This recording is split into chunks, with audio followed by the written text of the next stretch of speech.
Delaney with you once again.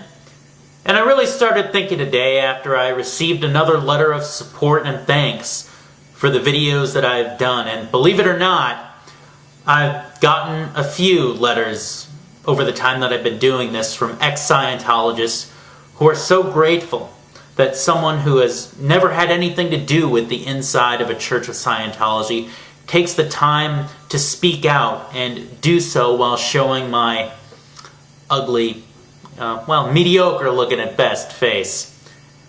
I'll never truly understand those letters, but I do receive them.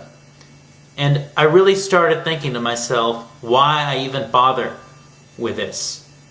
Why I even bother to rant in front of a camera in this empty room of mine.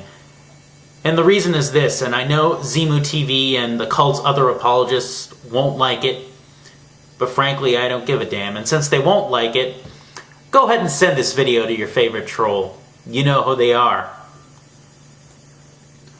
The reason is because I can't watch a predatory group following the malignant doctrines of a madman exploit the broken, the lonely, and the lost. That's who Scientology exists for.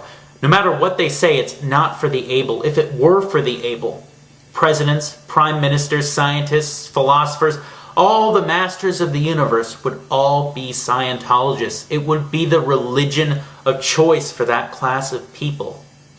But it's not. Maybe the church will crumble and fall. God knows it's battered and bruised, but unlike Rocky, it's not going to make a superhuman comeback and save some for the damn sequel. It's fodder for hack comedians. The media isn't afraid of it anymore, and ex-Scientologists who know where the bodies are buried, in a figurative sense of course, are emboldened, and the process servers are at the gates. And process servers for Scientology are a hell of a lot scarier than the Mongols. But even if the lawsuits and other legal actions fail, the name Scientology is forever tarnished. But like so many horrid ideas, it'll always be with us because of the people that fall through the cracks. The broken, the lonely, and the lost. That's what keeps them afloat. And that's the reason why I even bother to make videos that maybe get a couple hundred views, if I'm lucky, while a video of some crazy, retarded kid talking in a high-pitched voice, and I won't name any names, gets millions, is because I don't feel contempt for those who get hooked into Scientology. On the contrary, I can see myself in them. Because in this life, I've been among the ranks of the broken, the lonely, and the lost, and lived to tell about it. And I fully realize that if the wrong person had gotten a hold of me during that time, I'd maybe be taking out a second mortgage on this roof over my head that I suffer every kind of indignity for during my 9-to-5 day to go clear and then OT.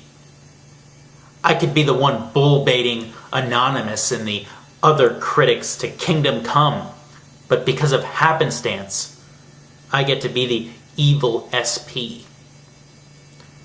The reality is you might be the finest critical thinker this side of James Randi, but you get some trauma in your life, some pain, some loss, some insecurity, and guess who comes knocking?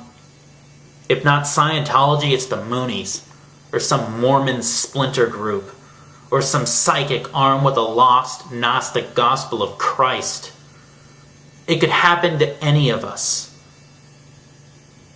It could happen to any of us, so I may not always have much to say, but I'll always be ready to take some rhetorical, impassioned potshots at Scientology for messing with my people.